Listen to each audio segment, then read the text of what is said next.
La palabra barroco creo que viene de Barruecos, que es un término portugués que significa perla irregular, ¿no? Y quizás una de las maravillas de esta forma cultural es que el barroco es muchas cosas, ¿no? Es una visión triunfalista de un imperio que se adapta a los diferentes reinos que conquista. Es una celebración a la otredad cultural de cada región y es también la posibilidad de camuflar religiones existentes bajo, bajo el ritual y el culto católico, ¿no? Porque al final no hay nada más ambiguo que un símbolo que puede significar diferentes cosas para diferentes grupos sociales, ¿no? El barroco tiene una condición fundamental en su retórica, que es la integración. Y es por eso que el barroco americano permite ese espacio que va desde, digamos, lo que podríamos decir las formas fundamentales del barroco hasta la integración de figuración del siglo XVIII, ¿no? Que ya tiene otro sentido, ¿no? Que ya apunta a sacarse a un sistema neoclásico, ¿no? Y todo esto se integra, pero se integra además con estructuras pero mucho más primitivas, ¿no? En Chile el barroco es un arte, tiene que ser un arte religioso, un arte evangelizador, por lo tanto es un arte, digamos, que tiene el carácter de, o sirve para el ejercicio de la catequesis, ¿no? Y los cuadros barrocos chilenos, por ejemplo, tienen textos, ¿no? Donde se explica, ¿no?, lo que hay. Pero eso es corriente en Latinoamérica en general, ¿no? México nace a la independencia con un 4% de alfabetos. ¿Por qué? Porque hubo, primero, más evangelización, no enseñanza. Y ahí empieza el problema, ¿sí? Evangelización. Ni siquiera fue un objetivo expreso del siglo XVI y XVII la castellanización, es muy importante. Por eso los grandes nahuatlacas son los grandes sacerdotes. Son los que aprendieron las lenguas indígenas, los españoles y luego los criollos. No hubo enseñanza sino evangelización, ¿sí? Era muy peligrosa la enseñanza, pues los libros estaban prohibidos en la colonia, por favor. La generación de la independencia es la que mete libros de contrabando. Entonces, y no hubo castellanización, sino extensiva, ¿no? Por eso las pastorelas, por eso todo el arte popular para evangelizar, ¿sí? Y por eso la transposición entre los sacrificios humanos de los indígenas y el sacrificio de Cristo, ¿no? Aquella vieja idea. Ustedes se sacrificaban por sus dioses, es el primer Dios que muere por ti, que era de una eficacia, ¿no? Pero era tan sanguinolento como Huitzilopochtli, los cristos sangrantes de este país. Bueno, era la imaginería popular, pero no era la enseñanza. Es una idea de la ilustración. Y desde la colonia misma, a través del barroco precisamente, encontramos esta capacidad artística de incorporar esa diferencia que se pretendía segregar, discriminar, eventualmente incluso eliminar. Y esto hizo factible que particularmente en el siglo XVIII andino se generara una cultura vasta, compleja, insólitamente subversiva, incluso en el acto mismo de afirmar los principios más aparentes de lealtad al sistema, al régimen, a la corona. La cultura barroca hispana dio un lugar para las voces autóctonas, ¿no? Corriéndose el riesgo de que esas voces al final dejaran de ser meros intentos de llenar un espacio semántico y de que se convirtieran en grandes tradiciones, ¿no? Y yo creo que ese fue el gran éxito del periodo de los Austrias. Y los que descubrieron los peligros de esa pluralidad de culturas que coexisten en el barroco fue en el periodo de los Borbones, ¿no? Cuando se intentó uniformizar, después de la Ilustración francesa, se trató uniformizar a todas las culturas, incluso a los indios. Después de la rebelión de Tupac Amaru se les obligó a que se empezaran a vestir como europeos y se les prohibió a que utilizaran los símbolos de la realeza inca, que los continuaban utilizando hasta el siglo XVIII. Yo creo que una de las cosas que sí yo considero que tiene el barroco y que sería un elemento unificador de todo el barroco y que podría definir el barroco es su capacidad de adaptarse, ¿sí? Digamos, su capacidad de ser local, ¿no? De adaptarse, ¿no? Es un poco como ecológico, ¿no? De adaptarse al lugar, ¿no? En ese sentido, el barroco sería un estilo que efectivamente permitiría a los indígenas muy distintos, ¿no? Con bagajes culturales y tradiciones culturales muy distintas, porque también generalizar sobre el indígena me parece muy peligroso, ¿no? Yo he vivido en Bolivia y para mí el indígena boliviano no tiene mucho que ver con el indígena mexicano, ni el mestizaje que produce el indígena, ¿no? La fusión del español e indígena en Bolivia tiene mucho que ver con lo que pasó en México, ¿no? Si hablamos de mestizajes, ¿no? El barroco yo diría que básicamente es una estrategia de conciliación que al mismo tiempo que funde hace visible las dos partes o la diferencia, ¿ya? Cosa que en Chile políticamente nunca ocurrió además. Hombre, el barroco no tiene un fenómeno similar en África, quizás un poco más en Asia, si pensamos en un poco en una síntesis, en lo que podía ser un poco lo que se ha llamado el mestizaje, es decir, esa unión de esfuerzos, de visiones, de maneras de pensar la vida, los valores, y que se reflejan en la gastronomía, en la pintura, en los colores, en los detalles del arte y de la vida, ¿no? Yo creo que esa es una construcción que se ha ido dando por dos razones fundamentales. De un lado, por el choque que supone de alguna forma la conquista o la presencia de una cultura ajena que no entiende lo que ve y que el que la recibe intenta por una parte defenderse militarmente y pierde, pero por otra parte también intenta integrarse, salvar el pellejo, la vida, y que por lo tanto empieza desde la propia construcción de valores, desde su arquitectura, desde su urbanismo, desde su poesía, desde su forma a incorporar valores del otro, y el que llega descubre que los que tienen frente serán salvajes, serán desconocidos, pero también tienen valores humanos, tienen caras, tienen rostros, tienen afectos, y empieza a incorporarlos, a entenderlos y a hacerlos formar parte de su vida, ¿no? Obviamente había que construir iglesias porque la cultura dominante traía su religión y traía una forma de significar a sus dioses, y curiosamente se construyen encima, a veces aprovechando las propias construcciones, Cuzco, algunos de los casos que vemos en México, pero cuando se levanta se da el pincel y el cincel y la creatividad a los promotores locales, a los creadores, a los artistas, que le empiezan a poner sus soles, sus lunas, sus caras, sus rostros, que son los rostros locales. Solamente hay que ver las fachadas de Potosí o las iglesias barrocas de Puebla. La Ilustración rechaza al mundo indígena, rechaza al mundo religioso, rechaza al mundo de la fiesta y de la celebración colectiva. Al contrario, la Ilustración es una cultura elitista, restringida, que quiere imponer un modelo a una diversidad social y cultural. El barroco no, por eso tiene éxito en México, porque acepta, incluye, adapta, incorpora, transfigura en esa cultura lo propio de otras culturas.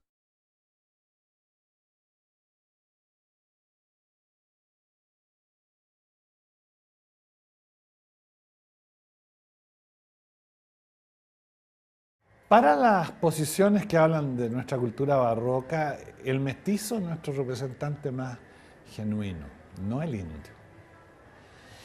Entonces están perfectamente asilados allí. El pensamiento de ellos es un pensamiento antiindigenista. La mestizofilia, que se le llamó, era la solución, pero no lo fue, porque la mestizofilia marginó a la indígena. Y nuestra educación fue hispanizante, aún sin decirlo, en el sentido que no cultivamos lenguas y civilizaciones indígenas en la escuela. En la conquista y en la colonia, en realidad es una historia de hombres brutos y violaciones, o sea, no hay como más ciencia que eso. Entonces, en realidad, como reconocer el mestizaje, además en un pueblo donde, o sea, como me refiero al pueblo que tú vas en la calle y no se nota tanto como por ejemplo en Perú o en Bolivia, o sea, no es una imagen mestiza, entre comillas, la que uno ve en Chile, y además como en Argentina, y tampoco es como en Argentina, donde realmente hay una identidad construida a partir de migraciones, o sea, de distintas colonias, de distintas naciones. Entonces está como todo el peso de los italianos, como que en Chile es una cuestión española, pero súper insípida, donde en realidad no pasó nada y donde evidentemente somos todos mezcla, porque si habían puros hombres, o sea, no sé, ¿con quién se reprodujeron entonces todos esos hueones? O sea, es como, evidentemente existe una identidad indígena, pero, o sea, existe, perdón, un origen indígena en la raza, entre comillas, chilena, pero el nivel de, o sea, también están esos 300 años donde en el fondo hay una guerra interna que yo creo que continúa hoy y que es lo más, o sea, a mí me parece que el conflicto indígena en Chile es una de las cosas más graves que está sucediendo hoy. O sea, los indígenas los siguen tratando con una ley de terrorismo del año 1. Es realmente alarmante la situación que viven las comunidades indígenas hoy en día. Además, después de muchísimos años de violaciones a sus derechos más básicos. O sea, cuando recién recuperaron las tierras, que duró como un milisegundo, porque al otro momento, inmediatamente después les dijeron que en realidad sus tierras son patrimonio nacional, entonces que pertenecen a todos los chilenos. O sea, les devuelven las tierras, pero ellos no pueden hacer nada con las tierras. Entonces ya es como o sea, hay una historia de violencia y que realmente es súper fuerte, yo encuentro, dentro de la identidad chilena. O sea, hay un nivel de agresividad contenida muy impresionante, y por otro lado está toda la comunidad indígena, asimilada me parece una palabra espantosa, pero que de alguna manera, y también como comprensiblemente, trataron de integrarse y borraron sus nombres. O sea, la cantidad de población indígena que hay viviendo en las poblaciones y que uno no se entera que son indígenas y que cambiaron su nombre en el momento que se cambiaron en la ciudad para no ser discriminados, es altísima. Y es un gran problema para las comunidades. Yo creo que aquí no interesaba crear una imagen mestiza. O sea, aquí en el único lugar donde yo encuentro esta utilización como de lo mestizo está en estas como construcciones teóricas, estas representaciones teóricas de identidad, donde lo mestizo se trata como una especie de neutralización acrítica. O sea, como cuando se dice mestizo, en realidad no se está diciendo mestizo. O sea, como, ay, todos somos mestizos. O sea, cuando alguien hace una declaración así, está solo diciendo que en realidad todos vivimos felices en fraternidad. Obviamente hubo mezcla de etnias, o sea, eso no estoy poniendo eso en duda, sino que la utilización de eso en los discursos de chilenidad o de identidad me parece muy perversa en la manera que se utilizan. Si menciono eso como algo relacionado al mestizaje, siento que estoy borrando el tema, que realmente es un tema de clase, un tema de segregación social. El mestizaje tal vez responda a otras ideas. El mestizaje, en primer lugar, tiene que responder a una realidad biológica. ¿Por qué? Porque biológicamente, y esto también tiene implicaciones culturales, no genéticas, sino por el valor que se da al mestizo, el mestizaje aquí es mayoritario. ¿Sí? No podemos negarlo. Entonces, ¿qué es lo que hay que hacer? Valorarlo, aunque sea a través de mitos. Mitos que, por cierto, no le gustan a Roger Bartra. Roger Bartra critica mucho esa ideología del mestizaje, del país mestizo, y reclama su posición. Obviamente, él no es mestizo.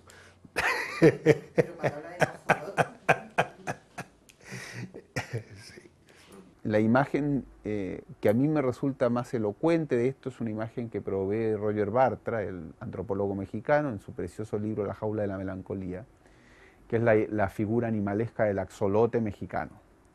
Es decir, una especie de salamandra, muy escasa, además ahora se la ve más bien en el Jardín de Plantas de París, un animal, una salamandra, pero que está toda su vida en estado larvario, que no madura nunca, y que él la coloca como metáfora del mestizo mexicano, el pelado mexicano, el migrante que va del campo a la ciudad, que queda atrapado en una especie como de tierra de nadie, entre la nostalgia por la identidad perdida y la no asimilación nunca completa de la nueva identidad urbana, moderna, etc.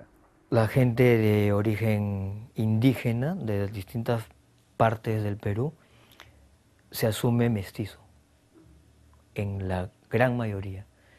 Inclusive las movilizaciones de indios en Ecuador son contundentes. En Perú son imposibles de pensar. Nuevamente desde mi perspectiva, ¿no? Porque la gente no se asume como indígena, se asume como cholo, se asume como mestizo, máximo. El Perú, creo que al igual que México, es el reino del mestizaje, ¿no? Porque en otros países, como en Estados Unidos, las cosas han sido bastante separadas, ¿no?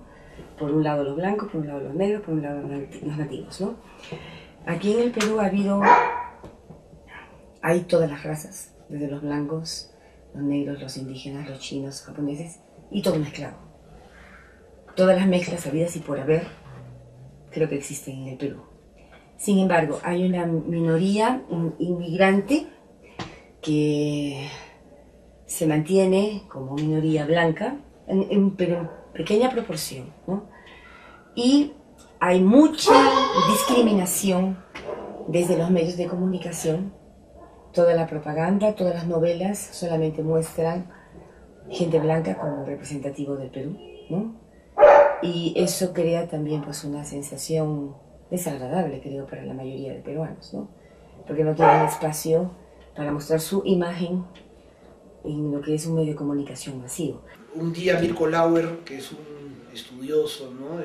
Digamos, de las corrientes artísticas indigenistas en el Perú, decía de manera así provocadora que no hay nada más europeo que un andino, ¿no? Que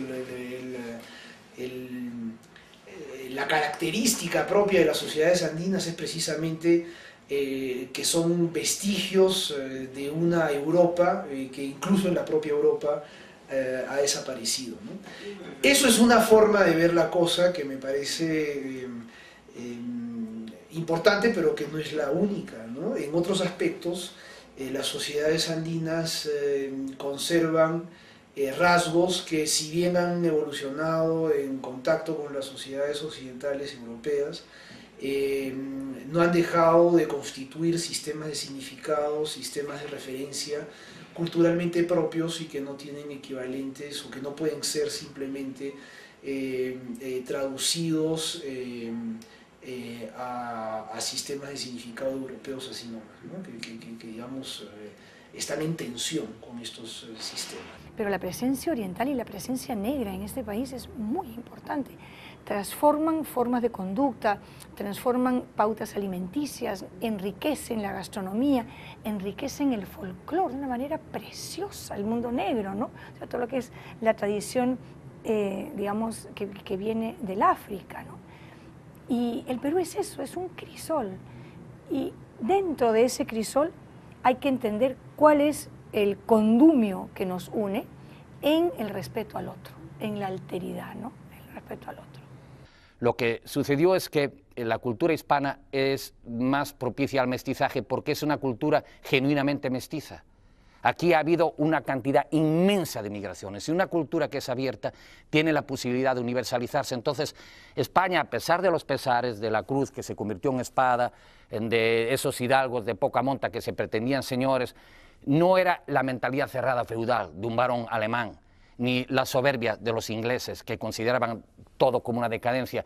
Tú ves los escritos de Fray Bernardino de Sahagún cuando llega a México y dice: jamás he visto una ciudad tan bella como la Ciudad de México, México Tenochtitlan, ni he visto una organización social tan precisa y perfecta.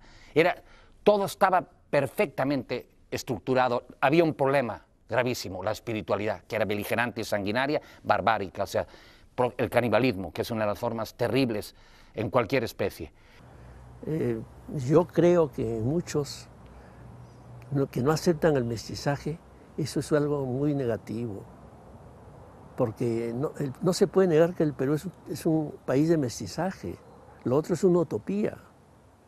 Las dos utopías, querer ser europeo puro, lo cual es una necesidad, o querer ser nativo puro, porque el nativo puro tiene que vestirse o hablar o o presentarse como una persona que tiene otro tipo de valores culturales que se vienen a añadir a los que él traía, ¿no?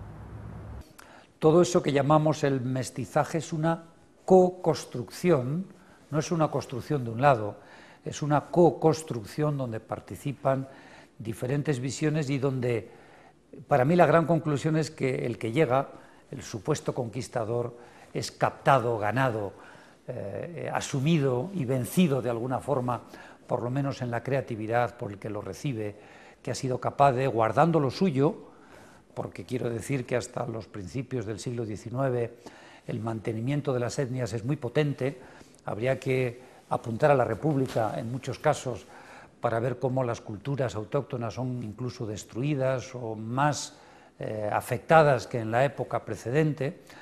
Entonces, bueno, todo ese sustrato es una co-construcción donde en el fondo el que recibe es capaz de captar el espíritu del que llega, colocarle y añadirle el suyo y crear una cultura absolutamente nueva, rica, llena de matices y que al final acaba, tras la independencia, recuperando una cierta autonomía, pero ya no puede desprenderse también del tronco hispano que de alguna forma la ha contagiado, la ha, yo creo, enriquecido y también de alguna forma la ha alterado.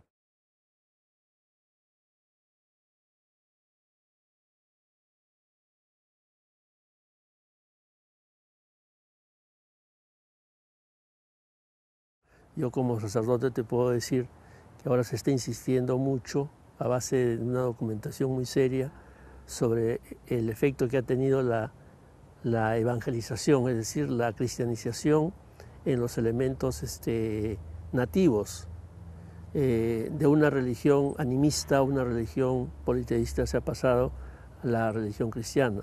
Claro está que ahí hay autores que dicen, Mariátegui concretamente, socialista, dice que la religión católica es un barniz superficial sobre una base, digamos, prehispánica. Y hay diferentes tipos de sincretismo religioso. Está el sincretismo religioso de la Iglesia Católica, que lo ha tenido siempre. Recordemos lo que decía San Agustín, hay que robarle a los egipcios su oro y su plata. O sea, la Iglesia podía absorber la cultura griega y la cultura romana dentro de su seno para perfeccionar las enseñanzas del Evangelio. Con el Renacimiento italiano pasa un poco lo mismo, hay una búsqueda por rescatar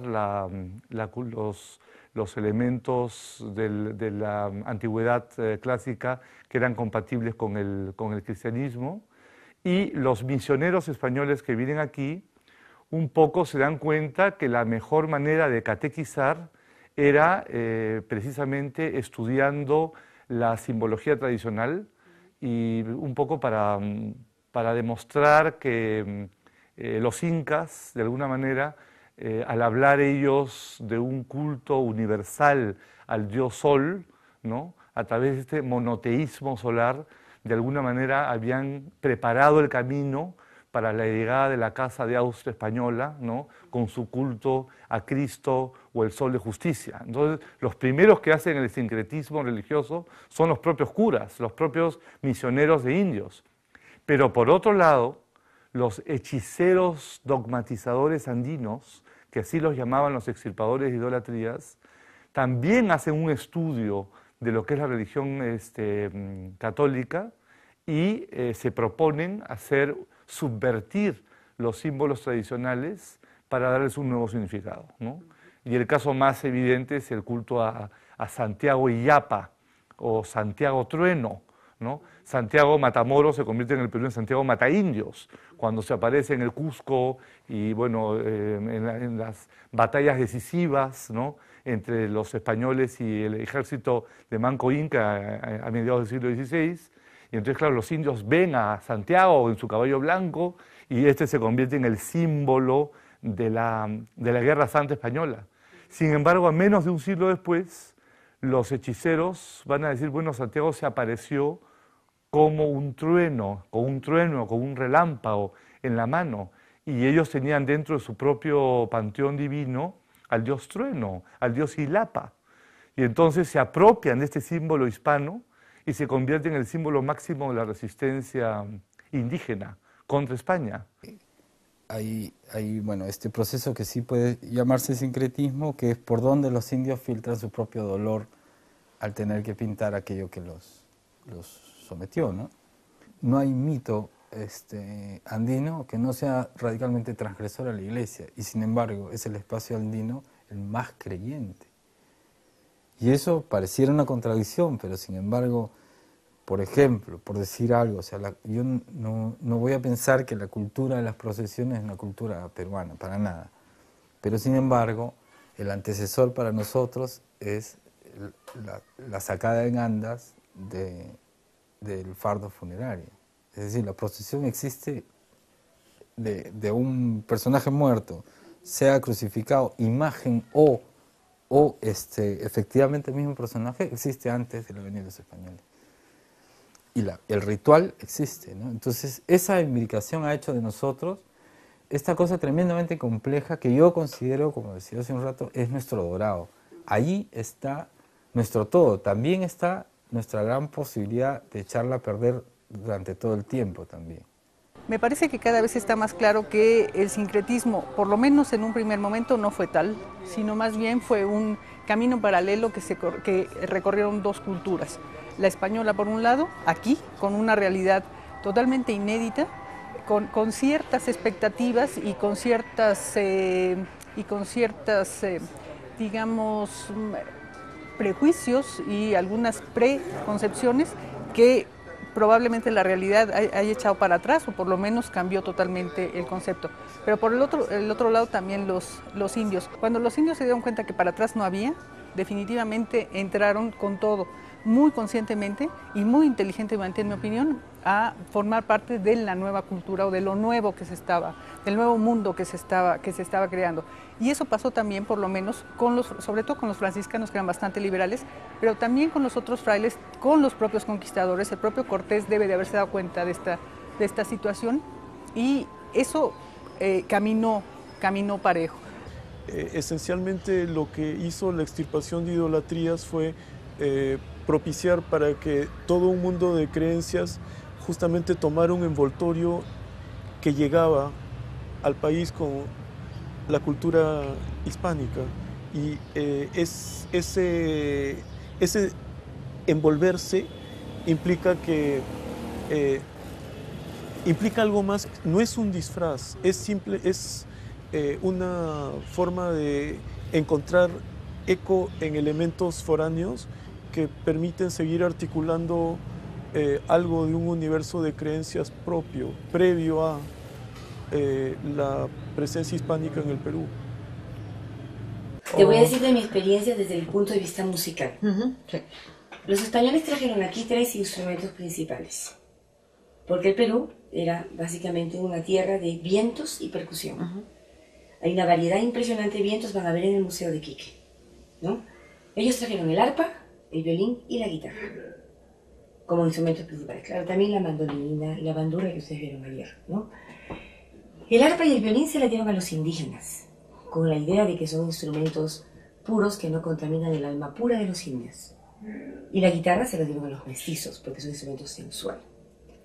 Y entonces, claro, los indígenas comenzaron tocando arpa y violín para hacer la música de la iglesia. Pero muy pronto el arpa y el violín comenzó a tocar otras cosas, ¿no? Tanto la música de fiestas hasta la danza de tijeras, que es una danza que es derechito relacionada al culto de los apos, y para los españoles al culto del demonio, aunque eso no era realmente el demonio, sino es el dios tutelar, ¿no?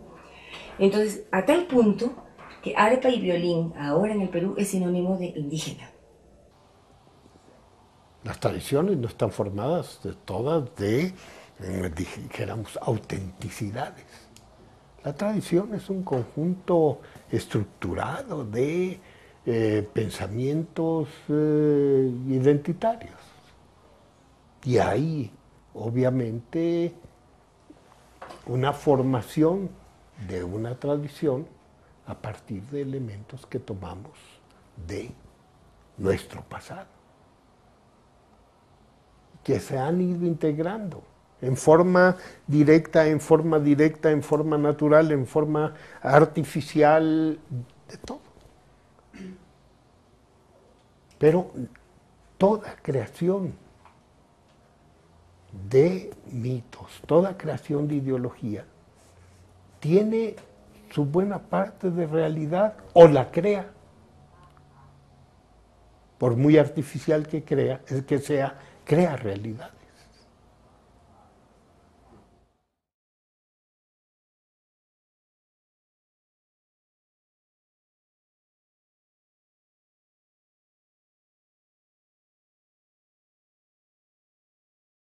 El español aquí se enfrenta con una realidad nueva.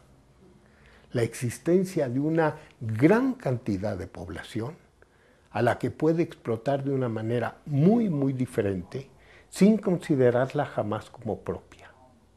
Aquí el otro será otro y se robustecerán sus ideas de otredad durante el periodo barroco. Entonces estamos hablando de dos Españas diferentes, muy, muy diferentes, de dos contrarreformas diferentes. Aquí no hay contrarreforma, aquí hay un nuevo mundo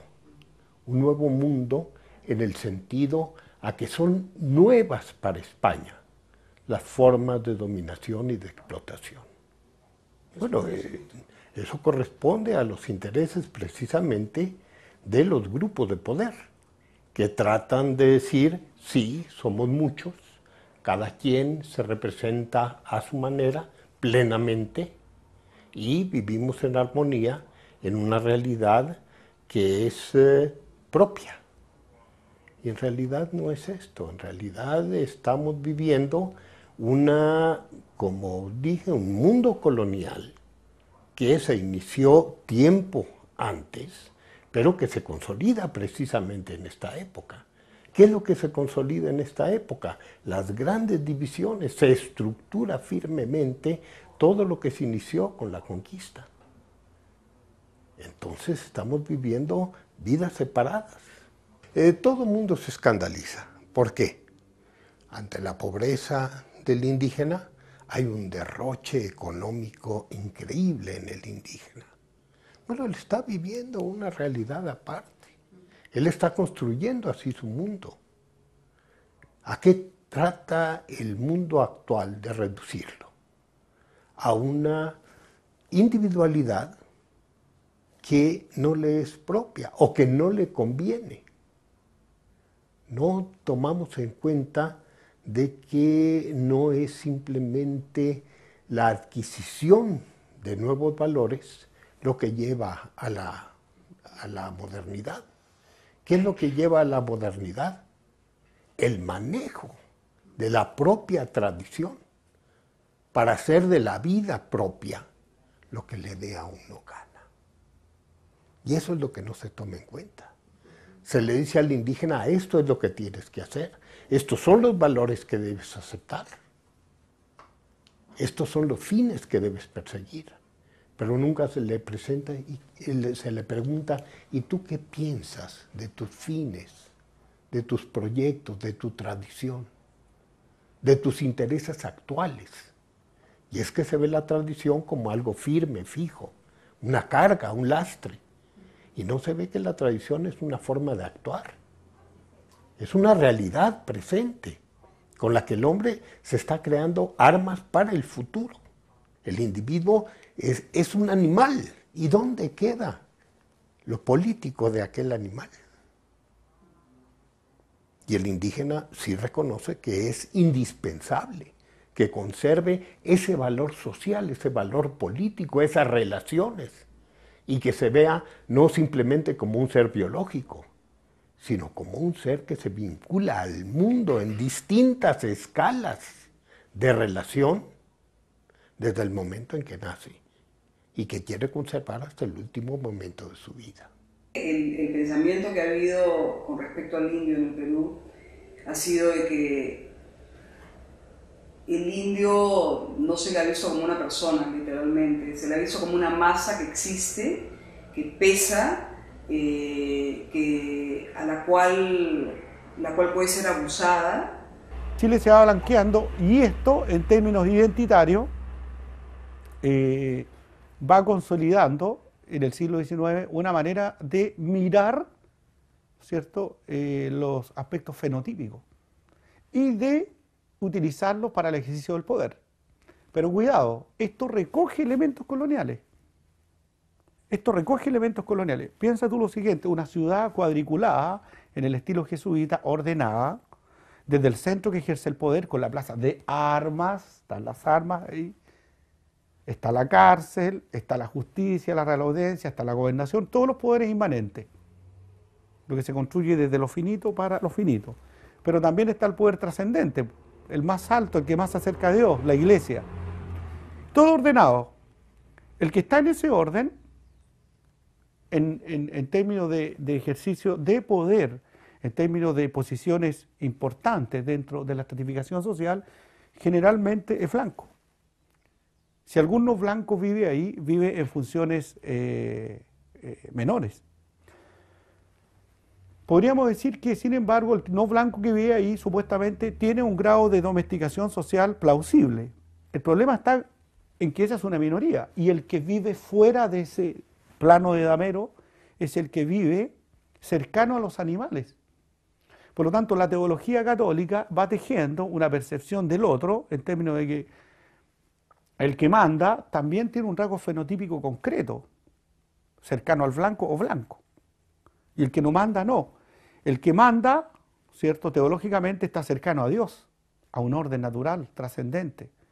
El que manda es el Señor, que porta las señas del Espíritu Santo, el otro no. El que manda está para redimir, porque el que manda ya está redimido. Es el ejemplo.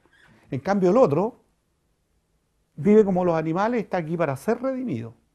Eso justifica todo. La explotación social, el manejo legal, el que en términos de imaginario, ¿cierto?, esa persona en su exuberancia sensual, ¿cierto?, sea menoscabado. El tipo que no se sabe reír, ¡guau, guau, guau! No se sabe reír, no se ríe así. ¿Me va siguiendo? Entonces, todo eso va surgiendo no porque a alguien se le ocurra, se va dando como dispositivo de poder, pero como resultado final tiene la percepción del otro en términos fenotípicos. Algunos historiadores hablaban de una pigmentocracia. Bueno, en las imágenes republicanas tampoco es absolutamente blanca la imagen que hay de Chile. Y que a todo esto era el mulato Hiller que pintaba estas cosas.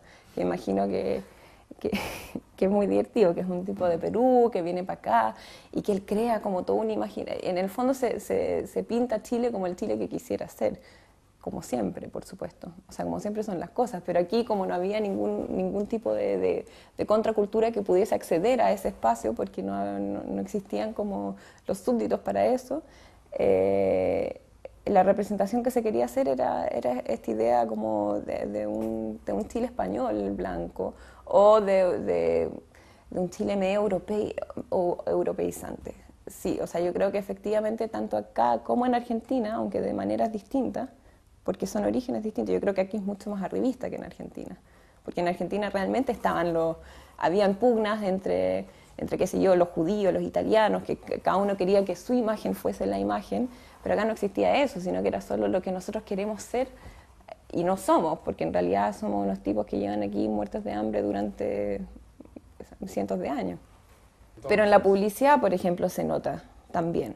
O sea, no, aquí no ves ninguna publicidad con alguien ni siquiera de clase popular. La gente acostumbra a decir, no importa lo que digo, lo que importa es lo que hago. O sea, el discurso puede ser muy bien elaborado, pero la conducta es otra. Tenemos mucha dificultad para aceptarnos como nación. Eso también es algo que heredamos de una conducta muy compleja. Nos resistimos, no nos queremos, no nos reflejamos en el otro. O sea, el que tiene dinero con el que no tiene. El que tiene dinero no quiere al emergente. El emergente detesta al que está arriba. No lo dejamos pasar nomás. Luego, el cholo no quiere al chino, el chino no quiere al negro, el negro no quiere al norteño, el norteño. O sea, es muy complejo. Ser peruano es muy complejo. me parece que lo que se están viendo surgir en grupos importantes de gente en este momento, aparte del pensamiento conservador, es esta relación directa con España, es reconocer sus raíces en España y en lo español y desconocer, por supuesto, toda esta cuestión de bueno, los mestizos y los indios y todo esto que sigue siendo, en su opinión, por lo que se ve, ¿no? Y por lo que puedes leer en el periódico, y por las posiciones que toman, es lo que retrasa el progreso de este país y lo que sigue siendo el arrastre más importante que no permite que este país se globalice y vaya a las posiciones más altas del mundo.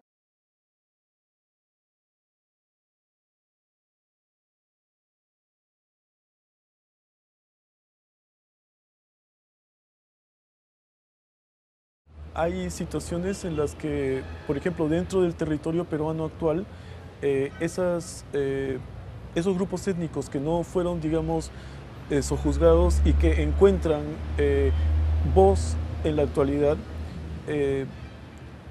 interesantemente se sustraen a esa noción del fracaso, o en todo caso el fracaso desde el punto de vista de ellos no es definitivo, es decir, se fracasa en una instancia pero se sigue insistiendo. ¿Por qué? Porque lo que ellos buscan es, en tanto grupos étnicos, por ejemplo los de lo que sería la región amazónica, es mantener un diálogo con la modernidad representada, por ejemplo, en una parte por Lima, pero obviamente también por el exterior con el que tienen contacto, sin dejar de lado una serie de cuestiones asociadas a conocimientos que tienen siglos, tal vez milenios. Y este mundo paralelo existe, real, pero no podemos pensar que eso sea un fracaso respecto de la cultura occidental. No aparece el desarrollo de la ciencia como se pudo haber esperado en México, en el Perú, en Bolivia. No hay atisbo de eso. Lo que cultiva el indígena no es lo mismo que cultiva el mestizo mexicano, el mestizo peruano, son realmente mundos casi enajenados. Pero producen ambos cultura, al final. Y el fracaso estará en que no lograron interpretar al mismo tiempo la realidad hispana de la realidad indígena, sino que, como bien dice usted, interpretaron solo la española y vieron en los indígenas rebelión, rebeldía, rechazo, o sumisión, y por lo tanto se estableció el bajo costo del indígena como un resultado de su propia incapacidad de resolver lo occidental. Es que cuesta mucho subirse al carro occidental si no se es occidental.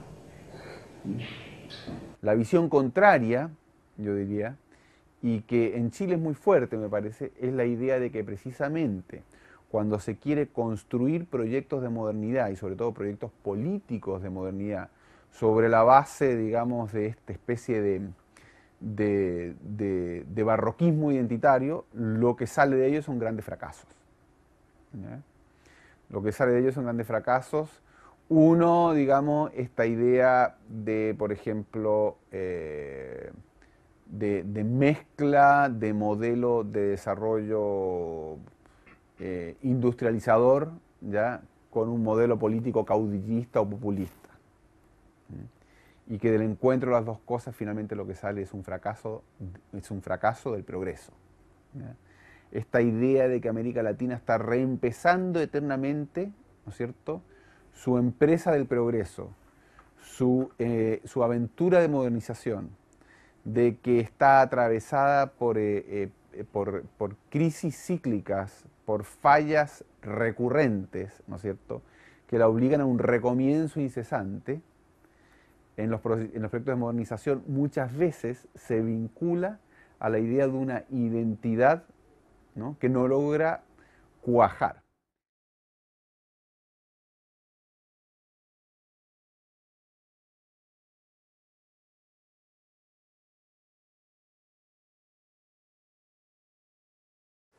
Si entendemos por barroco el sistema político colonial que instauraron los españoles, que dio cierto poder a las comunidades, que les dio representación, que organizó el ceremonial con bastones de mando, etcétera, que garantizó esa relación con el poder central de tipo corporativo, si eso es barroco, eso ha sobrevivido. Ha sobrevivido en la realidad, ¿no?, en la realidad de los cacicazgos en las regiones indígenas, y también en la realidad de las ideas que todavía hoy de manera importante reivindican en México los gobiernos por usos y costumbres basados en la tradición indígena, que en realidad están basados en la tradición colonial española y en la forma en que esta dominación se ejercía sobre los indígenas. Claro, esto ya no se dice porque es incómodo. El caso más clarísimo es el que sucede con los indígenas, con estos mestizos que conscientemente han decidido ser los herederos digamos, no solo los herederos, sino que tienen la relación directa con los grupos originarios, con las culturas originarias, que tienen una variedad y riqueza cultural impresionante y que el Estado mexicano en sus proyectos culturales solamente utiliza de manera para el apoyo turístico o el folclore o este tipo de eventos que pareciera, dejan claro ante mucha gente, porque los medios de comunicación están también para ello, ¿no?, informan de esto y pareciera que todo está perfecto. El ejemplo más claro en este momento es Oaxaca.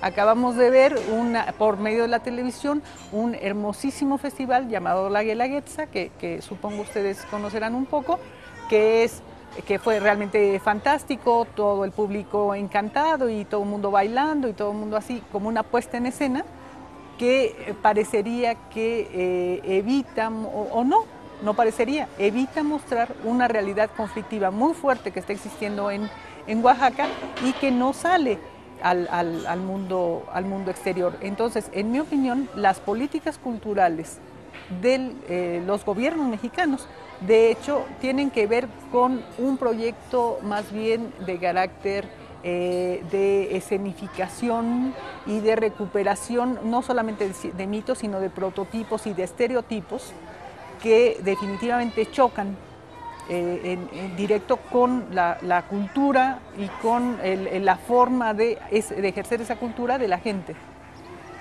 Yo siento que los indígenas en América Latina cada día están más desvinculados y con muy buenas razones del proyecto nacional. Lo estamos viendo sobre todo en los países andinos. Y quizás México con los zapatistas fue pionero de este asunto. Ahora, hay un momento muy curioso, ¿se acuerdan recién la rebelión zapatista, la primera negociación, cuando Camacho Solís es el interlocutor que manda Salinas a hablar con Marcos y la comandancia del LZ? Y hay un momento en que se disputan la bandera en San Andrés Larraíncer.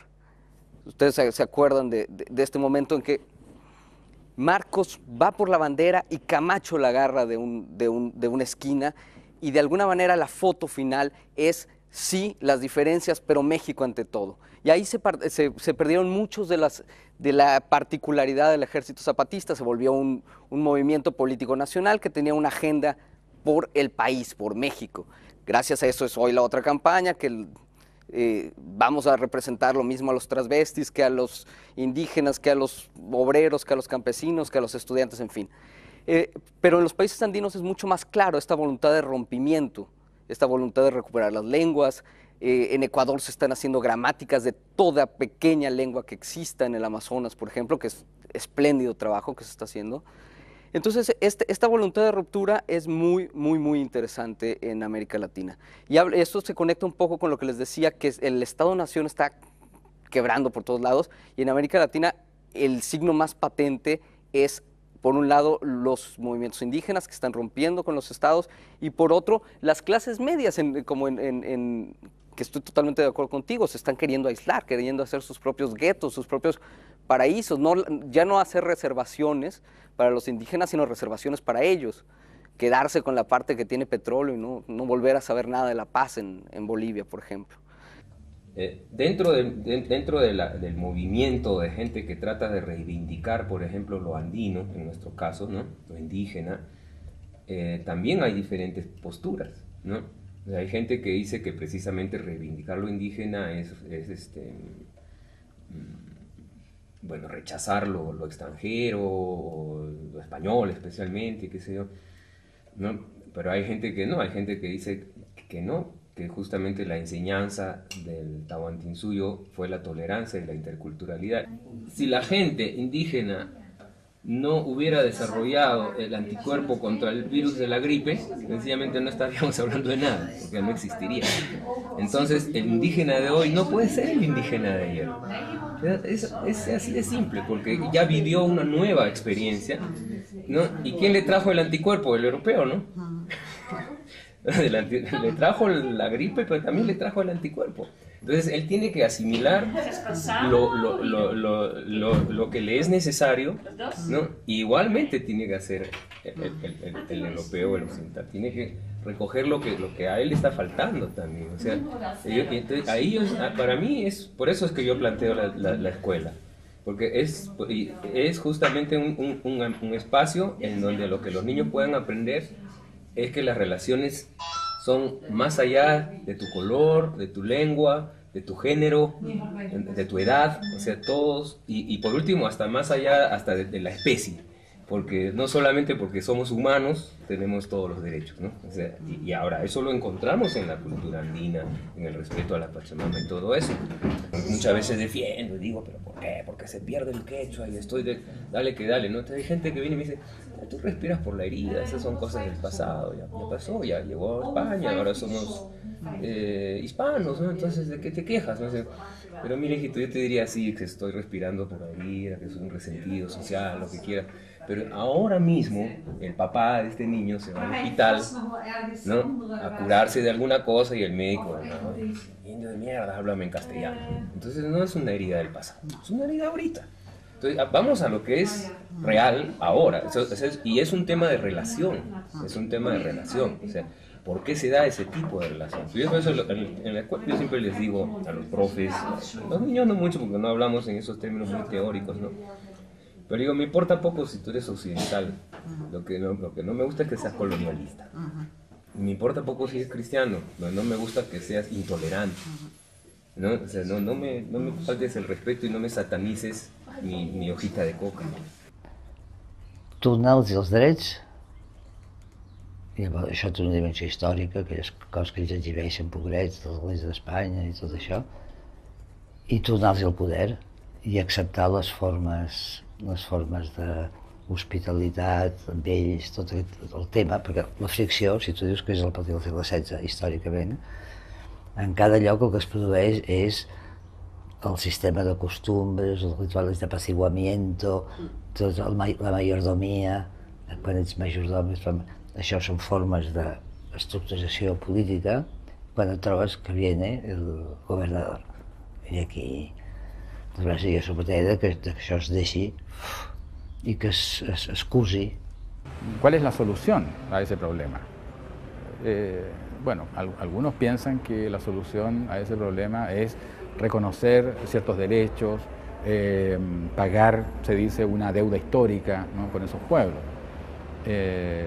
Creo que ese es un elemento importante, pero a mi juicio hay un elemento que es fundamental, es decir, ¿cómo se hace eso concretamente?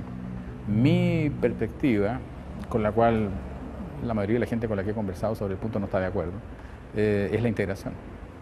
Creo que no hay otra solución. No hay otra solución. Es decir, no es posible pensar lo indígena como una reserva cultural a nuestra modernización y por lo tanto como la permanente posibilidad de tomar vacaciones antropológicas, ¿no? Cada cierto tiempo ir y tomar vacaciones antropológicas y luego volver acá. No, porque además eso no es así. Entonces la solución es integración, planteado en los hechos. Cosa que difícilmente ocurrirá con los pueblos, digamos, cosa que difícilmente va a ocurrir con sujetos que no sean los jóvenes. Ocurrió hace poco un hecho muy singular, ¿no? Un grupo de loncos, mapuches, ¿no? Enviaron una carta el año 2004 fue, una carta a las Naciones Unidas, ¿no? Quejándose por un convenio que había establecido Bill Gates, ¿no? Con la Universidad de la Frontera en Chile y el gobierno chileno, entiendo que el Ministerio de Educación, para elaborar un programa operativo Windows en lengua mapudungún. Entonces este grupo de loncos se quejó, invocando el articulado respecto a patrimonio cultural intangible, ¿no? Y todo lo que se establece respecto de que solo la comunidad puede decidir el uso y el destino de sus bienes culturales, ¿no? Entonces eso plantea el problema, ¿no? En condiciones bastante insólitas, porque lo que habitualmente se sabía, se discutía, es la no integración, pero aquí hay una resistencia a la integración en esos términos. Y esa queja a las Naciones Unidas implicaba también una queja por la enseñanza del mapudungún en colegios de enseñanza básica en Chile. Es decir, también se resistían a la enseñanza del mapudungún a niños chilenos en colegios básicos que estaban cercanos a la zona, digamos, ¿no? Eso plantea una cosa muy curiosa, ¿no? Uno dice, ¿hay allí realmente una identidad cultural o hay más bien una administración política, ¿no? Por un sujeto indígena, digamos, ¿no? O lo indígena que se constituye como sujeto moderno y que por lo tanto sabe que su constitución como sujeto pasa por resistir las formas de integración que plantea la modernización. Basta que exista para que tenga que tener voz, o sea, ahí no es una discusión si conviene o no conviene, es parte del legajo, es parte de la configuración social de este país. Existen culturas indígenas, no solamente en la sierra, en la Amazonía también, con muchísima fuerza, más fuerza todavía, porque son autoconscientes, ¿no? En los Andes hay una cultura, pero efectivamente censurada, reprimida por los propios campesinos, que no la quieren expresar porque, claro, es sinónimo de postergación, es sinónimo de atraso, es sinónimo de arcaísmo, y es así como ha sido presentada por la clase dominante a lo largo de los siglos. Entonces hay un proceso muy fuerte de autocensura, de invisibilización propia de lo suyo, una vez que se entra a la palestra, digamos, de la sociedad mayor, ¿no? Lo suyo es algo que solamente se puede vivir en contextos sociales marginales, en la familia, en la chichería, en momentos ahí entre gallos y medianoche, como decimos en el Perú, en momentos particulares que autorizan transgresiones o que autorizan expresar, ¿no? Lo que uno tiene dentro, pero en el contexto diurno de la sociedad autorizada, la cultura indígena es reprimida y no tiene voz, ¿no? Entonces, para empezar, nosotros consideramos que hay que hacerla visible, pues, hay que hacerla visible, hay que conocerla, y a partir de ahí, a partir de esa visibilización, hay que construir un proyecto de sociedad que sea intercultural, porque no nos queda otra.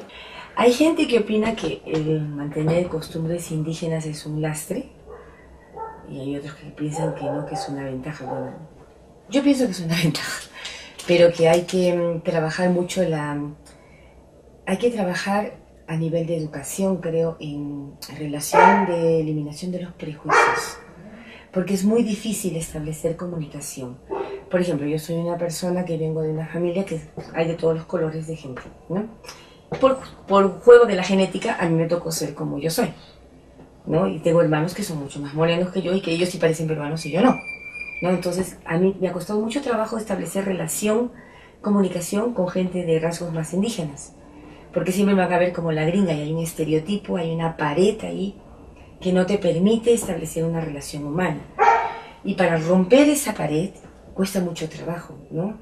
Cuesta mucho trabajo de tratar de entrar a hablar el mismo lenguaje y tratar de encontrar puntos de comunicación humanos, ¿no? No es tan fácil, porque si hay racismo de un lado, también hay racismo del otro. El racismo siempre es algo de ida y vuelta. No hemos sabido fortalecer los aspectos positivos de la diversidad. Lo que hemos hecho es probablemente acoplarnos a los aspectos más negativos de esa diversidad, esa cantidad de culturas distintas que hubieran podido hacer una gran riqueza y un gran dinamismo en todos los aspectos del país.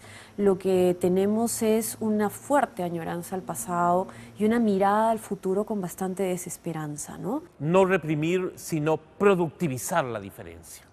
Y esto es decisivo para un país construido sobre la experiencia traumática del desprecio, por lo menos desde la conquista y probablemente mucho antes que eso, donde la necesidad imperiosa de segregar, de diferenciar, de discriminar ha entorpecido procesos culturales que sin embargo siempre se han demostrado superiores a las limitaciones políticas. En el Cusco es una ventaja. En el resto del Perú no lo sé, porque el Cusco vive de su imagen. Entonces, la imagen indígena es muy valorada acá, ¿no? Inclusive hay lo que le llaman los bricheros, o sea, son gente de raza bien indígena que se dedica a conquistar gringas y a vivir de ellas, ¿no? Eso hay. Entonces, también hay bricheras, al revés, ¿no? Entonces, aquí todo lo que suene a indígena o tenga apariencia de indígena, o sea, es muy valorado, porque eso va a vender. En el Cusco es una cosa muy importante. En el resto del Perú, es una respuesta muy difícil que hacer. De hecho, hay una suerte de negación de lo indígena, o una cierta construcción del estereotipo del indígena, como hoy día en la televisión. Por ejemplo, hay un concurso donde tú puedes votar por el mejor chileno.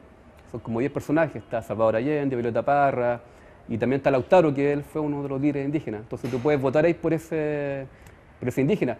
Pero la gente indígena estaba reclamando justamente porque Lautaro no es chileno. Entonces tú ves que ahí colocan a un indígena dentro de una lista de chilenos, entonces ahí ya hay una operación como política, ¿ya? Y hay una manipulación cultural también con todo el tema indígena. Entonces hemos tenido discusiones muy interesantes al respecto, en el sentido de ir un poco por ensayo y error, orientando los recursos hacia los pueblos indígenas. Y te doy un ejemplo, o sea, nosotros subimos de pronto los recursos para proyectos que tuviesen que ver con pueblos indígenas, pero tal vez con un exceso de celo pusimos para proyectos sobre pueblos indígenas realizados por indígenas. Y obviamente eso no tuvo la suficiente cantidad de postulantes y sobró ese dinero. Entonces lo reasignamos diciendo, bueno, entonces, ¿por qué no intentamos hacer, bueno, proyectos sobre pueblos indígenas, pero que sean por ejecutores mixtos, gente de pueblo indígena y gente que no pertenezca a los pueblos indígenas, que aparece como mucho más lógico, ¿te fijas? Y así se ha ido como avanzando en el desarrollo de esas artes, ¿eh? Y la política cultural dice hay que crear un Centro Nacional de Artes Escénicas y Musicales, que no existe en Chile. El presidente Bachelet lo incorporó a su programa, Proyecto Bicentenario, se está creando, Centro Cultural Gabriela Mistral.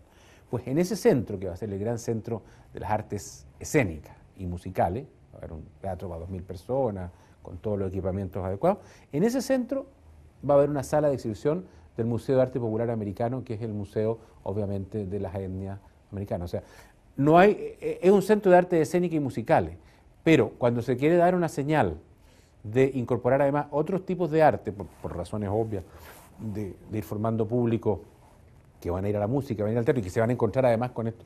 Hay dos salas de exposiciones que son de artes visuales. Una de este Museo Popular Americano, de la Universidad de Chile, y otra, una sala que va a ser de fotografia. La part d'Holandes és molt anglosaxona. Els anglosaxons estan disposats, i has vist Austràlia, jo he vist Austràlia, que ha augmentat el drama després d'un any de demanar el perdó. El demanar el perdó és una manera protestant d'exterioritzar la mala consciència. Nosaltres ja en tenim altres mètodes.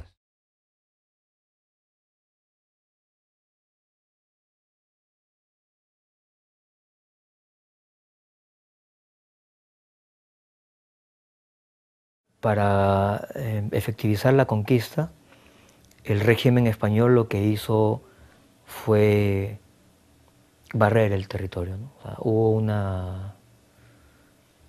un genocidio muy grande, sobre todo en la explotación, la sobreexplotación minera. Curiosamente el modelo económico que se sigue planteando es el mismo, el de la explotación minera. No ha pasado nada en 500 años. Y las comunidades fueron reducidas y diezmadas y también fueron trastocadas, trasladadas de lugares, ¿no?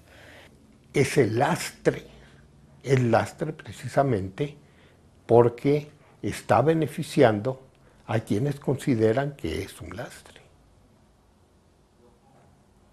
No nos ponemos a pensar que aquí existe una explotación verdaderamente desmedida. Esto tampoco se ve en muchas partes del mundo. En esto en México podemos decir que llevamos los primeros lugares en una diferenciación económica que es inhumana. Y esto es lo que provoca un lastre. En Perú se ha desarrollado un proceso de guerra interna que fue del año 80 hasta el año 2000. Es probable, aunque no sea oficialmente reconocido, que tengamos alrededor de 70.000 víctimas en muertes. Y el mayor porcentaje de esta población muerta por el proceso de guerra interno son quechohablantes. Y son de comunidades de la selva también, que no tenían ninguna relación con el español y que eran arrasados por los grupos beligerantes, o sea, las organizaciones alzadas en armas que trataban de incorporarlos con un discurso político, pero que era en muchos casos abstractos para estas comunidades, y la policía y las Fuerzas Armadas que también iban con un discurso abstracto porque hablaban en otro idioma. Entonces, el componente hegemónico, si quieres, que tienes actualmente, de lo que has visto al Perú como un país con el Producto Bruto Interno más grande de América Latina el último año, un país donde la economía está desarrollándose, ¿no? Es sobre los cadáveres de 70.000 personas, que una buena parte de ellas son de origen andino y de la selva, ¿no? Entonces, ¿de qué modelo se está hablando, no? Es absolutamente contrario a la realidad de lo que se está planteando como el modelo a seguir, ¿no? Un hecho importante, así, museolísticamente, sería que hubiera un museo como de Auschwitz, del Museo del Horror que hay en Alemania. Debería acá haber un museo que registre su hecho, pero acá no hay. Hay una casa de tortura que se llama Villa Grimaldi, que es como una especie de museo. Y se han hecho como intentos de establecer esa memoria y que a partir de esa memoria podamos, como de catarse un poco, liberarnos. Pero no se ha concretado. Y de hecho las agrupaciones de derechos humanos acá en nuestro país están muy pegadas todavía con la cosa del 70, del golpe de Estado mismo. Y hoy día tenemos toda una gran cantidad de violaciones a los derechos humanos en nuestro país, hasta asesinatos. Pero las agrupaciones de derechos humanos no están trabajando en las lógicas de hoy día, como que se quedaron pegadas con esta cosa de la dictadura. Entonces sería interesante, y ahí viene la labor de los artistas en realidad, el artista como crítico también de la sociedad, de plantear estos temas. O sea, yo creo que el artista pasa por ahí, por meter el dedo en la llaga, por así decirlo. Si pensamos que la democracia es el derecho que tú tienes a participar en la construcción del orden social en el que tú vives, ese justamente es el concepto que nos está viviendo en términos informáticos. Ese concepto incomoda a las autoridades en Chile y no necesita el pasado. De alguna manera, si el tema nuestro es el barroco, dentro de todo, tiene una carga católica muy importante. Y esa carga católica, tal como se implantó en el siglo XVIII, es elitista. Es el orden desde arriba hacia abajo. Es el orden a los subordinados sin ser consultados. De tal manera que, por un lado, esto reproduce nada más que una situación colonial que en Chile nunca ha variado. En este coloquio que se llamaba Sentidos del Barroco hay una ponencia que realmente me interesó y que es la de Alfredo Jocelyn Holt, que creo que pone las cosas en su lugar. Y lo que confirma Alfredo es que son los efectos nocivos de una práctica historiográfica totalmente conservadora, que es la del uso indiscriminado de la analogía dependiente. Es decir, que así como en artes visuales buscamos a los Picasso chilenos, igual entonces tenemos que buscar si éramos barroco o no éramos barroco, es decir, siempre buscar esa relación analógico subordinada. Y Alfredo dice, bueno, pues es muy chistoso porque finalmente todos los textos de los tipos que él revisa, que son historiadores, dice, bueno, aquí el problema del barroco es un problema ideológico. Es que estos tíos se inventan el barroco de su conveniencia para justificar una especie de etos autoritario en Chile, de modo de darle a la dictadura de Pinochet un antecedente histórico-ontológico. La Concertación, por asegurar los espacios económicos y en gran medida olvidando sus ideales pre-90, ha tenido que negociar políticamente esta verdadera impunidad sobre que ha generado la información que ellos han generado. Entonces, un poco por el desarrollo materialista de Chile, un poco porque la Concertación no ha generado una política cultural, ¿cierto?, hacia el bien común, y un poco por la individuación, el país se ha olvidado, o sea, ha tomado el régimen militar como un parámetro solamente visible en el desarrollo material, pero no en los otros individuales, no en los elementos que han permeado definitivamente la construcción societal en función del bien común. No nos sorprendamos entonces que los partidos políticos estén menoscabados y que los jóvenes no se inscriban. ¿Para qué inscribirme en un mecanismo de construcción social en el que está adueñado por una élite? Chile aparentemente no necesita la tradición, no necesita su pasado, aparentemente, y lo manipula.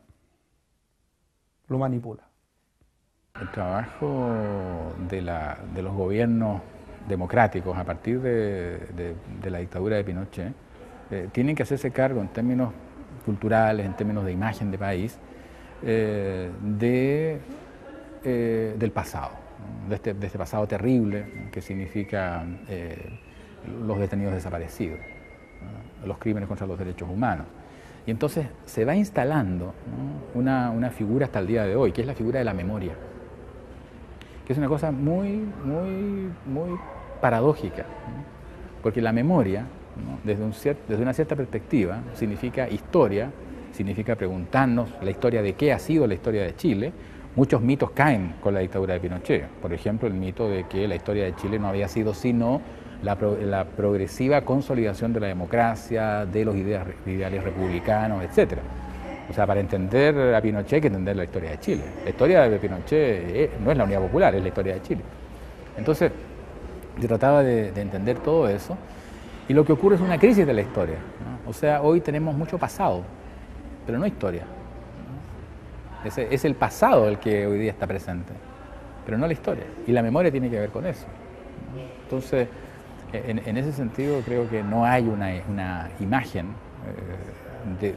de lo chileno, de la identidad administrada por el Estado, en función de la cual se hayan puesto a trabajar los artistas. Lo que ocurre es que antes de eso, antes de la dictadura, no existía una escritura muy desarrollada sobre arte, que dé cuenta el tema de la memoria.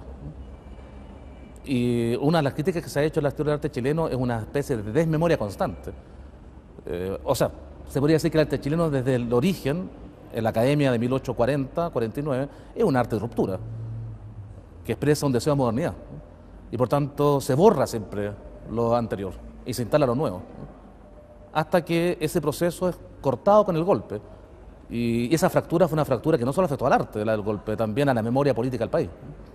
A lo mejor por eso se explica la necesidad, digamos, de trabajar ese tema, de los desaparecidos, por ejemplo, los exiliados, los cuerpos que faltan. Pero a lo mejor esa reflexión excede el marco de la dictadura y se hace mucho más universal. O sea, nuestra historia es una historia de la desmemoria y de la carencia. Y para muchos no tenemos historia, tenemos historiografía. Documentos que no han sido interrogados y que comienzan a producirse a mayor escala desde el golpe en adelante. No tenemos nosotros una historia del arte a nivel de la escritura sobre arte. digamos, antes del 73 teníamos un comentario periodístico, o un discurso decimonónico, o una crítica pseudo-literaria, impresionista. Entonces creo que el tema de la memoria tiene que ver con el tema de la escritura también. Pensemos que si hay tal vez como la mayor herencia, y que es como también el mayor dolor que tiene Chile respecto de la cultura, es haber perdido el espacio público. Cuando llega la democracia, desde el año 90 en adelante, el temor a salir a las calles es algo que no se pierde hasta hace muy poco. Y ustedes ven recién hoy día, por ejemplo, que hay cafés en las calles, y hay cafeterías, y están los restaurantes, y atienden eso, que es algo a lo mejor muy pedestre y muy habitual en otras partes, pero esto no ocurre hace más de 5 años, y tal vez en rigor son 2 o 3. Es decir, el espacio público, hasta en eso se nota que había sido raptado, había sido secuestrado. Entonces recién se está recuperando el espacio público, recién está existiendo confianza por hacer fiestas, por recuperar, hacer juergas que tienen que ver con el lado cultural. Si lo comparamos con ese efecto natural que habría sido como este destape nacional desde los 90 en adelante, eso no ocurrió porque fue todo consensuado. Había que consensuar todo, había que establecer armonía, había que negociar. Estaba todavía las leyes de Pinochet, estaba Pinochet en el Senado todavía. Y entonces era un minuto desde el punto de vista de la negociación, hoy día lo podemos decir también bastante perverso, porque hizo que todo el mundo se retuviera todo. El deseo de llorar, el deseo de reír, el deseo de gritar, el deseo de expresar. Por eso que lamentablemente lo que ocurre con el arte no es sino también efecto de eso, de esos minutos. Se produce una especie de implosión de los propios artistas. En vez de la capacidad de destape, se produce más bien una implosión. Ya no se resiste a nada, porque no vamos a entrar en polémica. Desde el ámbito más doméstico te dicen que es tal vez donde se traducen más las dictaduras, que uno no lo ve, pero te dicen, por favor, no polemice, no toque ciertos temas, no hable de religión, ni de política, ni de fútbol, porque vas a entrar en un conflicto. Las memorias emblemáticas de la izquierda, de la derecha y de la concertación son justamente eso, memorias emblemáticas destinadas a mantener una clientela cautiva y fiel a la hora de votar y de autorizar proyectos. Pero se acerca a eso, entendiendo que la verdad histórica no existe. Pero esas 3 memorias emblemáticas es realmente lo que el país requiere, necesita, porque esto equivale a cometer un error grave. Mi manera de superarlo es ser consciente hasta el dolor más profundo del error que cometí, ¿cierto? Para superarlo, para ser más feliz y para no reiterarlo. Acá no ha pasado eso. Entonces esas 3 memorias emblemáticas se han posicionado de toda la política cultural, ¿cierto? En función justamente de intereses factuales, pero no del deseo de hacer un país más grande y más honesto. La negación del otro. El otro quiere valer, tiene que transformar su cultura. La cultura del otro no vale, no existe. La colonia es eso precisamente, negación del otro, pero negación absoluta. Por eso se le hace niño, por eso se le hace ignorante, por eso se le hace débil, apático.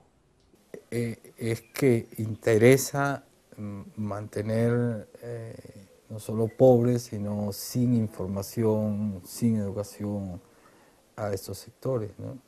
Y aquellos que la acceden, interesa mediatizarlas. Interesa, de verdad, interesa desde el poder, ¿no? El mensaje que estaba, el mensaje de propaganda que está dentro de una imagen barroca es tan fuerte porque la imagen es tan bella, o sea, es tan imponente que es como que no puedes dudar ante esa imagen, no te deja dudar, o sea, literalmente te atrapa y no te hace pensar, literalmente. Creo que es uno de los más grandes ejemplos de de un literalmente lavado de cerebro, pero súper artístico, súper atractivo. La dictadura perfecta es barroca, es distinto, y este país es barroco. Esa frase yo, bueno, no comulgo ideológicamente hoy con Mario Vargas Llosa, de Juan, que lo acabo de saludar y tengo una gran simpatía personal por él. Creo que yo fui el que di la explicación, nadie lo entendió. Le dije, Mario está hablando en clave cuando la dictadura perfecta, lo está comparando al crimen perfecto, ¿sí? Que todo el mundo sabe que es un crimen, pero que nadie lo puede probar, en donde ni el cadáver aparece. No han entendido que está aludiendo al crimen perfecto, es a lo que alude. No que fuera perfecta en sus métodos de operación, ¿no? Eso es otro problema.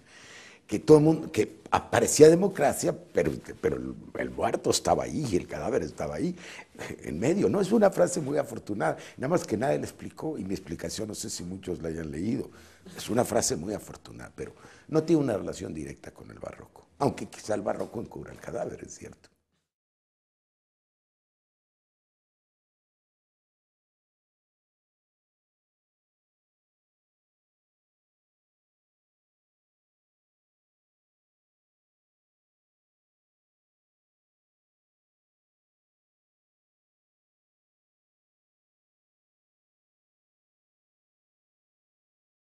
La palabra barroco creo que viene de barrocos, que es un término portugués que significa perla irregular, ¿no? Y quizás una de las maravillas de esta forma cultural es que el barroco es muchas cosas, ¿no? Es una visión triunfalista de un imperio que se adapta a los diferentes reinos que conquista. Es una celebración a la otredad cultural de cada región, y es también la posibilidad de camuflar religiones existentes bajo el ritual y el culto católico, ¿no? Porque al final no hay nada más ambiguo que un símbolo que puede significar diferentes cosas para diferentes grupos sociales, ¿no? El barroco tiene una condición fundamental en su retórica, que es la integración. Y es por eso que el barroco americano permite ese espacio que va desde, digamos, lo que podríamos decir las formas fundamentales del barroco hasta la integración de figuración del siglo XVIII, ¿no? Que ya tiene otro sentido, ¿no? Que ya apunta a sacarse a un sistema neoclásico, ¿no? Y todo esto se integra, pero se integra además con estructuras pero mucho más primitivas, ¿no? En Chile el barroco es un arte, tiene que ser un arte religioso, un arte evangelizador, por lo tanto es un arte, digamos, que tiene el carácter de... También tienen valores humanos, tienen caras, tienen rostros, tienen afectos, y empieza a incorporarlos, a entenderlos y a hacerlos formar parte de su vida, ¿no? Obviamente había que construir iglesias porque la cultura dominante traía su religión y traía una forma de significar a sus dioses, y curiosamente se construyen encima, a veces aprovechando las propias construcciones, Cuzco, algunos de los casos que vemos en México, pero cuando se levanta se da el pincel y el cincel y la creatividad a los promotores locales, a los creadores, a los artistas, que le empiezan a poner sus soles, sus lunas, sus caras, sus rostros, que son los rostros locales. Solamente hay que ver las fachadas de Potosí o las iglesias barrocas de Puebla. La Ilustración rechaza al mundo indígena, rechaza al mundo religioso, rechaza al mundo de la fiesta y de la celebración colectiva. Al contrario, la Ilustración es una cultura elitista, restringida, que quiere imponer un modelo a una diversidad social y cultural. El barroco no, por eso tiene éxito en México, porque acepta, incluye, adapta, incorpora, transfigura en esa cultura lo propio de otras culturas.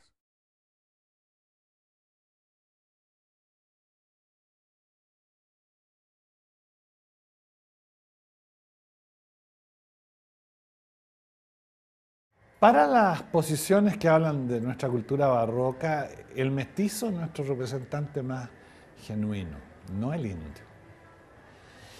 Entonces están perfectamente asilados allí El pensamiento de ellos es un pensamiento antiindigenista.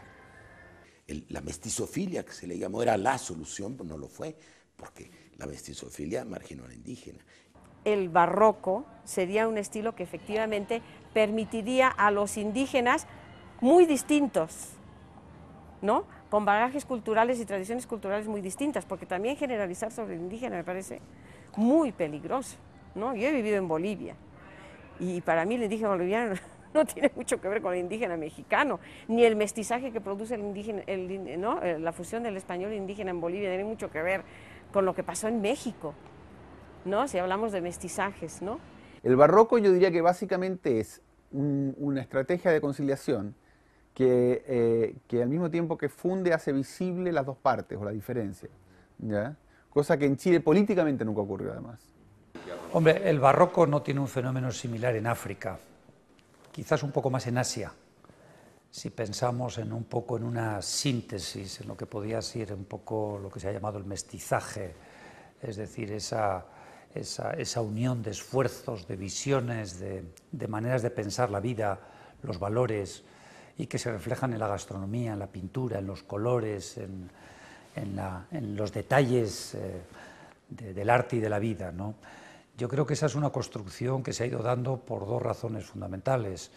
De un lado, por el choque que supone de alguna forma la conquista o la presencia de una cultura ajena que no entiende lo que ve y que el que la recibe intenta por una parte defenderse militarmente y pierde, pero por otra parte también intenta integrarse, salvar el pellejo, la vida, y que por lo tanto empieza desde la propia construcción de valores, desde su arquitectura, desde su urbanismo, desde su poesía, desde su forma a incorporar valores del otro, y el que llega descubre que los que tienen frente serán salvajes, serán desconocidos, serán... pero también sirve para el ejercicio de la catequesis, ¿no? Y los cuadros barrocos chilenos, por ejemplo, tienen textos, ¿no? Donde se explica, ¿no?, lo que hay. Pero eso es corriente en Latinoamérica en general, ¿no? México nace a la independencia con un 4% de alfabetos. ¿Por qué? Porque hubo, primero, más evangelización, no enseñanza. Y ahí empieza el problema, ¿sí? Evangelización. Ni siquiera fue un objetivo expreso siglo XVI y XVII la castellanización, es muy importante. Por eso los grandes nahuatlacas son los grandes sacerdotes. Son los que aprendieron las lenguas indígenas, los españoles y luego los criollos. No hubo enseñanza sino evangelización, ¿sí? Era muy peligrosa la enseñanza, pues los libros estaban prohibidos en la colonia, por favor. La generación de la independencia es la que mete libros de contrabando. Entonces, y no hubo castellanización, sino extensiva, ¿no? Por eso las pastorelas, por eso todo el arte popular para evangelizar, ¿sí? Y por eso la transposición entre los sacrificios humanos de los indígenas y el sacrificio de Cristo, ¿no? Aquella vieja idea. Ustedes se sacrificaban por sus dioses, es el primer Dios que muere por ti, que era de una eficacia, ¿no? Pero era tan sanguinolento como Huitzilopochtli, los Cristos sangrantes de este país. Bueno, era la imaginería popular, pero no era la enseñanza. Es una idea de la ilustración. Y desde la colonia misma, a través del barroco precisamente, encontramos esta capacidad artística de incorporar esa diferencia que se pretendía segregar, discriminar, eventualmente incluso eliminar. Y esto hizo factible que particularmente en el siglo XVIII andino se generara una cultura vasta, compleja, insólitamente subversiva, incluso en el acto mismo de afirmar los principios más aparentes de lealtad al sistema, al régimen, a la corona. La cultura barroca hispana dio un lugar para las voces autóctonas, ¿no? Corriéndose el riesgo de que esas voces al final dejaran de ser meros intentos de llenar un espacio semántico y de que se convirtieran en grandes tradiciones, ¿no? Y yo creo que ese fue el gran éxito del periodo de los Austrias. Y los que descubrieron los peligros de esa pluralidad de culturas que coexisten en el barroco fue en el periodo de los Borbones, ¿no? Cuando se intentó uniformizar, después de la Ilustración francesa, se trató uniformizar a todas las culturas, incluso a los indios. Después de la rebelión de Tupac Amaru se les obligó a que se empezaran a vestir como europeos y se les prohibió a que utilizaran los símbolos de la realeza inca, que los continuaban utilizando hasta el siglo XVIII. Yo creo que una de las cosas que sí yo considero que tiene el barroco y que sería un elemento unificador de todo el barroco y que podría definir el barroco es su capacidad de adaptarse, ¿sí? Digamos, su capacidad de ser local, ¿no? De adaptarse, ¿no? Es un poco como ecológico, ¿no? De adaptarse al lugar, ¿no? En ese sentido,